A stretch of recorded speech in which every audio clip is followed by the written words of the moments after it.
Hello, YouTube back once again, and if you're wondering about this getup, it was my prom tonight. Don't worry, I'm not gonna be dressing like this in any other reviews, but yeah, but YouTube back once again with my film reviews, and tonight I saw the new Pixar movie Inside Out, and before I talk about the movie, I want to talk about the short that came before it, Lava. Just give my thoughts on that quickly. For the good, it was a sweet, simple story. Lava, it was just a sweet, simple little thing about like a volcano trying to find love with someone, and know how weird that sounds. It's done nice and sweetly. The issues with this short that I thought held it back from being great was it got darkly hilarious at times, like how many issues this volcano had with finding love. It's almost like the writers were just like, okay, what is the worst possible and most darkly ironic thing that could happen right now to this thing? And yeah, it felt like that a few scenes for a part of it.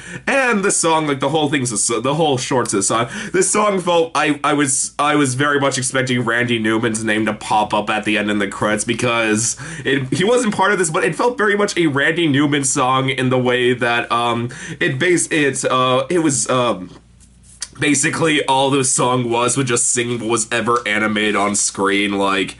I was like, this felt very Randy Newman. That felt like the classic Randy Newman joke. And then this could have been great. Like, this could have been something like as great as something like Feast, like from Big Hero 6. If they just had a musical score and this was done mostly in silence, that would have been better. But yeah, but it was better than the Frozen short before Cinderella from 2015. So just know that it's a decent short, but you know what? But now that we're done with that, let's talk about the new Pixar film, Inside Out. Now, the film stars Amy Poehler, Mindy Kaling. Sorry, I have these names written down. Phyllis Smith, Louis Black, and Bill Hader as the emotions inside a 12-year-old named Riley's mind, who is a bit bummed out because her family has moved from Minnesota to San Francisco, let's talk about the good of this movie. Well, first, let's just say this: this is hands down the best Pixar movie since Toy Story 3, because going past after, because it did feel like for a while like Toy Story 3 was truly Pixar's swan song, and then after that we had Cars 2, Brave, and Monsters University. One I thought was pretty bad. One I thought was just the second one. I thought Brave was visually pleasing, but was just a really boring narrative. And I thought Monsters University was just pretty meh. Just like, what's the point watching it? So right now, let me just say, hands down, the best Pixar movie since Toy Story 3. And let's talk about why that is exactly. Well, one, this was a very unique idea for a kids movie. The idea of just let's make a movie about this kid who's in a bad time in her life, and just make it about these emotions that are inside her head doing her thing. And that's a very creative idea for a kids movie. And they had some very creative ideas on how to show things for the mind, like I said, how the fact that each emotion is kind of like a sentient being, and that and the visuals also were really nice. I like how basically they kept storing memories in the movie, and depending which kind of emotion it triggered, it would be that emotion's color. It was a very nice creative idea. And the main cast, they all did a really good job. The main cast, they with their voice work, for the fact they're all mainly comedians, they all did a really good celebrity comedians. They all did a really good job. They all did not for the most part detract from this movie in any way. And I gotta say, this movie could be freaking hilarious in points. There were some really great, really creative jokes with it. For one, the cast was mainly comedians. They were all just as funny as as they usually are. And they're just such creative jokes. One of my favorites is when they take a stab at San Francisco and their smugness. Had me just bursting out laughing in the theater, just freaking hilarious. And so that was good. That I did appreciate this movie, that it tried to be very small scale for the most part. It was really because there's no grand plot, there's no real villain to this movie. It was on a very small scale. Even the stakes weren't the highest in this movie. And for a kids movie, that's always worth somewhat of an applaud if a kid's film nowadays is willing to do that. And I do give this movie some props for like attempting to do that. Just basically just having to be like just this kid like in this crappy situation, how her emotions are responding to it. So I give this movie credit.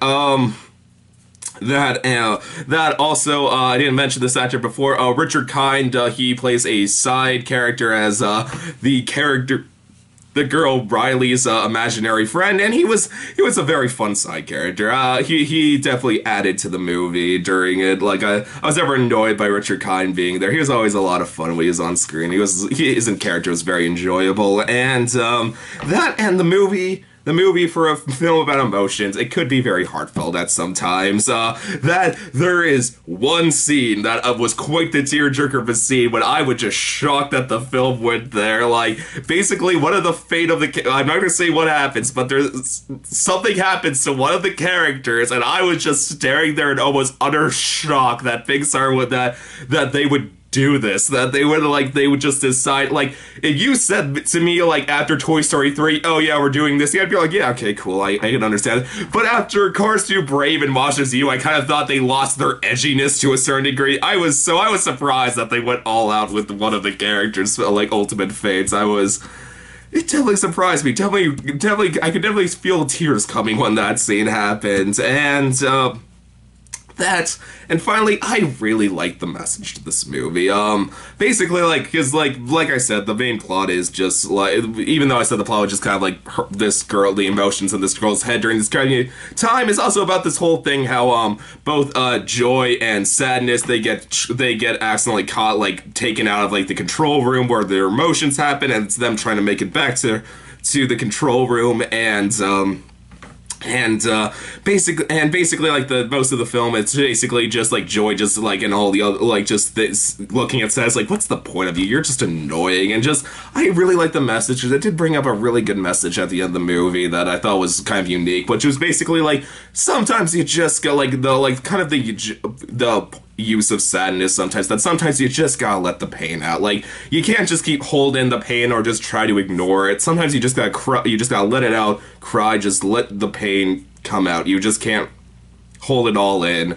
And I thought that was a very nice and very creative message, and it was demonstrated well in this movie. I'll give it credit. Like, it's not like it was completely tacked on at the last minute. Like, no, they were always building up to that in this movie. But I did have issues with this movie. I know a lot of people said this was perfect. I did not think this was a perfect movie. Let me go into my issues. I have two major issues.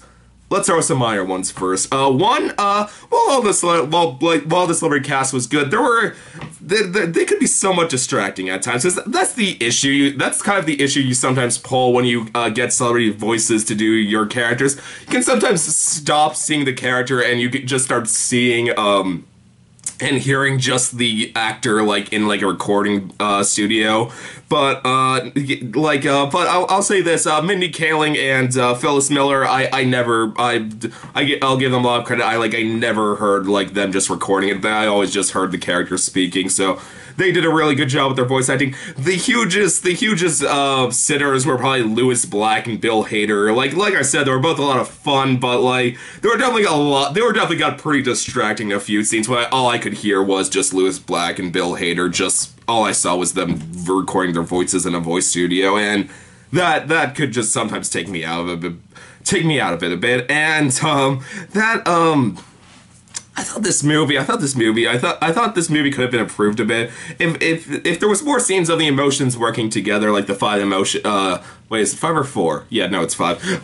The 5 emotions working together. Like, there's a few more scenes of that, because like basically like in the first like 15 minutes, like things go to hell, and I'm just like, I would have liked to see a few more scenes of like just these guys working as a group, because that would have, I think it would have worked more. And I gotta say, like, basically, like, the whole conflict between sadness and joy comes from the fact that like this kid is basically like depressed at this time, which is completely reasonable. I mean, she just like moved away from her home, like, and she's only 12. But like my only thought, like, and basically just like joy is just enraged that sadness is trying to make sad emotions come out, and just like my only thought though was like, did this girl really not have a bad day before in her life? Did she really not just have like one of those days when you're just done with the world and you just don't want to face it anymore? I mean, she's 12. I mean, I feel at that age you would have had a few like really bad days at that point. But during this movie, I guess never. I guess this is her first time like things really went to hell for her, and yeah. So I just thought like just a slight. That was just a slight thing. That kind of was just weird. But here we are, like two huge issues with this movie that I thought really detracted from this movie and really held it back from like true Pixar greatness. So, like something like your Toy Stories trilogy, something like that. This was my two huge issues. One, I found the main character of Joy just insufferable in this movie from her good part of it, because she is just such a dick. She is just the worst. Just a complete bastard to Sadness. Like, for such a huge majority of this movie. She's just so horrible. She never gets what's coming to her. Like, say what you want about, like, Woody in the first Toy Story movie. Like, what? Well, Woody was a dick to Buzz Lightyear. You want to say that as a defense? It's true. He was a dick to Buzz in the first movie, in the beginning of the movie. But what happens to Woody? What he gets for being a dick to Buzz? The other toys shun him and throw him out of Andy's room, and the whole rest of and then first this quest is just him trying to bring Buzz back to his room. Not because he likes Buzz, he just wants forgiveness from his toy friends. That doesn't happen to this character of Joy. No, bad stuff happens to her, but it's not on the consequence that she was being a dick to Sadness. No, that's not what happens. She basically never gets what's coming to her for being just awful to Sadness in this movie. I mean, I was kind of shocked by how horrible Joy was in this, and she doesn't even learn a lesson in this movie until there is physical proof of that lesson in front of her. Spoiler alert, I guess. Basically, like I said, the message is just sometimes you gotta let the pain out and just feel like you need to just let the pain out sometimes. Literally, she never gets that until she just sees a memory orb when basically she just saw when a character was depressed. She started feeling better after she started the girl Riley. So she started to feel better after she started crying. That's it. That is when she understands how sadness is truly important. Just like, no, but it was only until there was physical evidence in front of her which until she learned her lesson. I mean, going back to Toy Story again with Woody, I mean, Woody was a flawed character, and that's what made Woody great. He was a flawed character, but this character of Joy, there is flawed, then there's this. She was this Joy, in my opinion, because Woody, going back once again, Woody learns his lesson about accepting just like he can't always be the favorite of something, and just he accepts Buzz for who he is.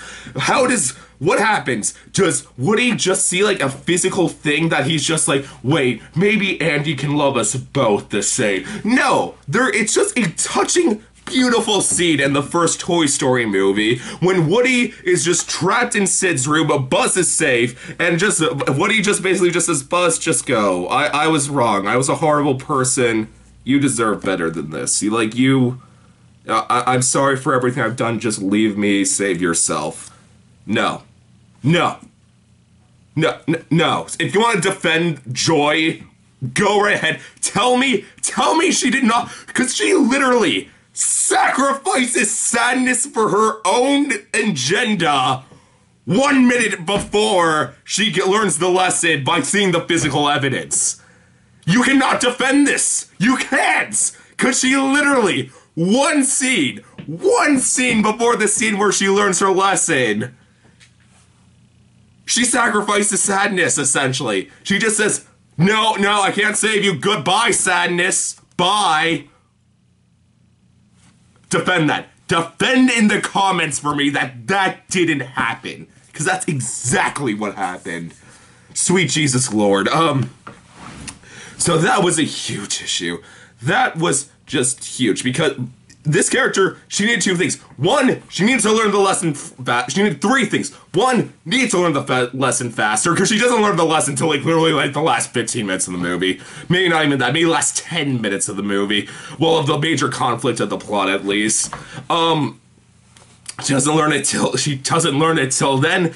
So she needed to learn the lesson faster. She needed to just realize it on her own that this was the lesson she needed to learn. And she needed to get what was coming to her. She needed to be thrown into a terrible situation and just like by like the other characters. Like, basically, she needed to be shunned for the way she was just shunning that one character was just... It's horrible. It's really horrible, and I was somewhat shocked by this character. I just was I found her shocking in a few scenes about how horrible she was. So that's one of my major issues. Joy, I thought, was just a terrible, horrible human being of a character. Like... And she really has no reason to. I mean... Another example, Up... Mr. Fredricksen, yeah, he's kind of a dick to Russell, but to be fair, like, he has no, connection to Russell. Like, it makes sense. Like, he's just a sad, miserable man who's just mourning over the loss of his beloved wife, and just, like, there's just this kid who's just there annoying him. So it makes sense that he would basically want to shun Russell, but, he never abandons Russell to die in the movie. He never does that.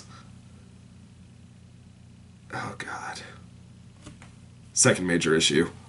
This movie was rarely as heartfelt as it wanted to be.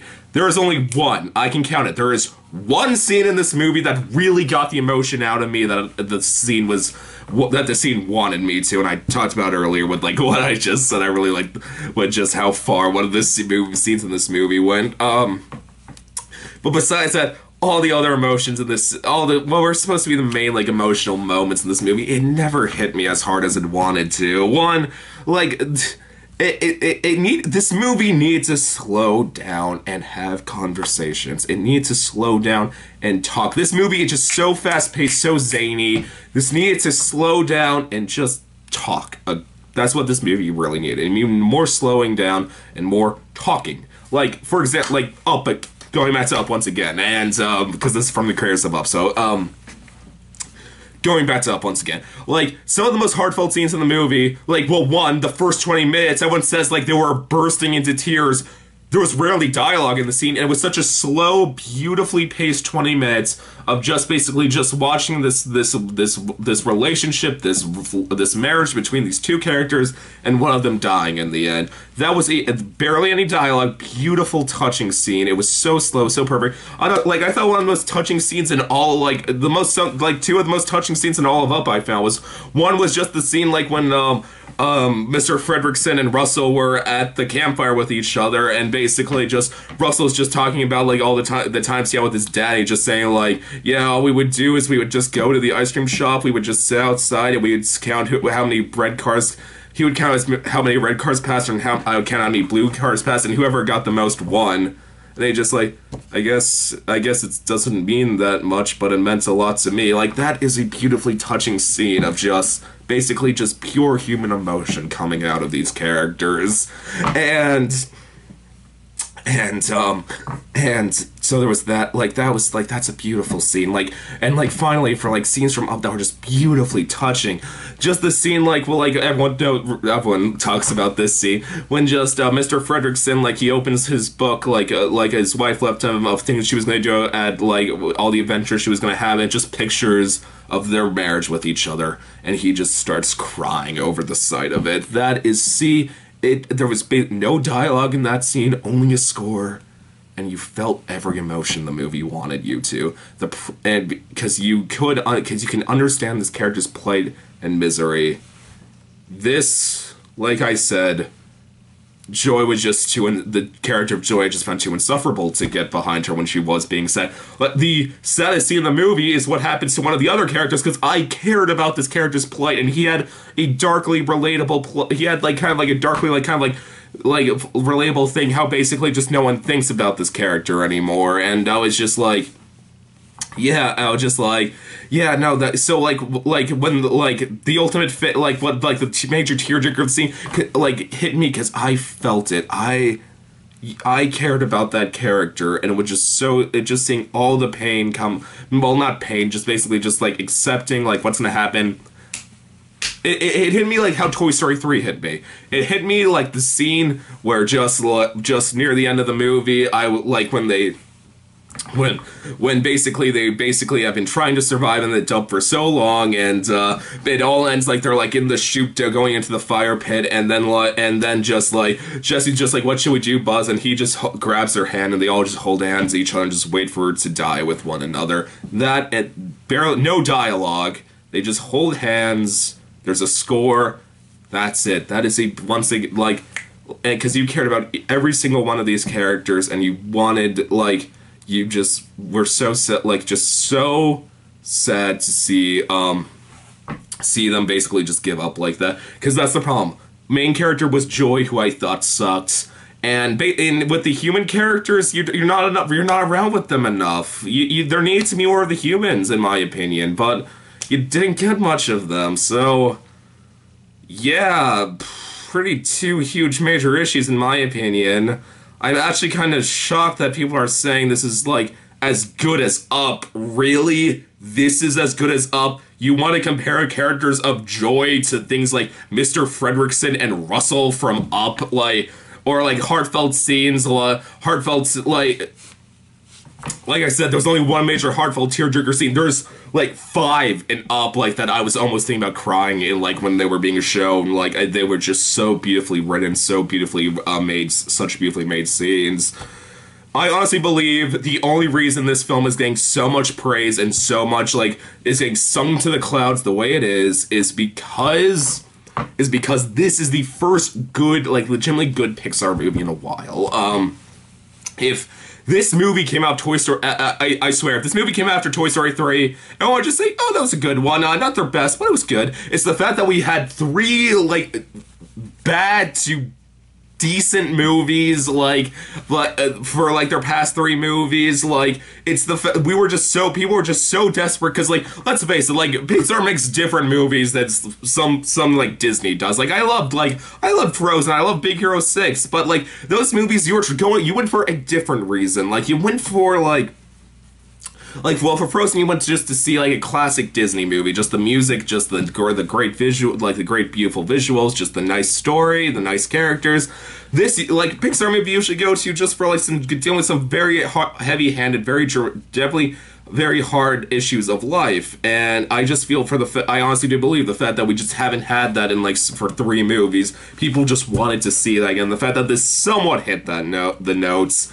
They just wanted to sing this movie just sing this movie's praise nonstop. Now, I know what you're thinking. You think I hate this movie? No, I don't. There are great things about the movie. Like I said, comedy, acting was great visuals, great concepts, great message. Just two huge major issues that make me think this movie's held back from being one of Pixar's all-time greats. So for a final rating, I am giving Inside Out this was a tough one, because I wasn't sure whether I wanted to give this a very strong 7 out of 10, but then yeah, I'm going to say this is a weak 4 out of 5. I would say this movie is technically great. I give this movie just a lot of credit for what it was trying to do, and for the fact it somewhat succeeded, I do give it credit for doing that. If you like Pixar, if you just want to see a good animated movie, you'll like this fine. And I don't know. I saw this with a group of people who said this was just fantastic. Maybe I'm just missing something here. Maybe it's just me. But YouTube, as always, please subscribe. I will see you next time.